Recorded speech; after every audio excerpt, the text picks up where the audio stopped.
Welcome to the Slop Temple. We pray this video helps. You already have materials, so start now. Choose your base color and create one banner per letter. Use a 5x7 mental grid to map each character.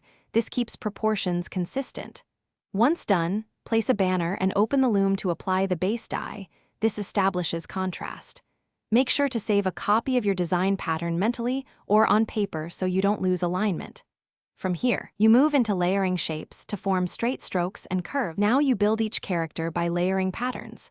Apply vertical and horizontal stripes to form stems, then add chevrons or bordures for serifs.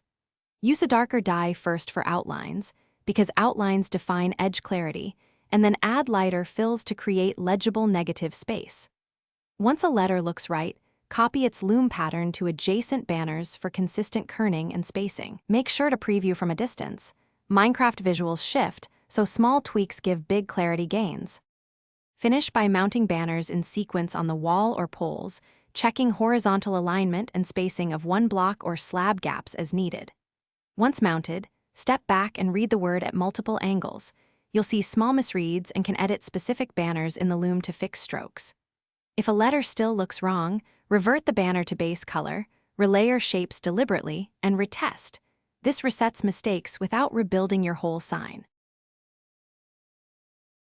Thanks for watching. Consider subscribing if we helped you.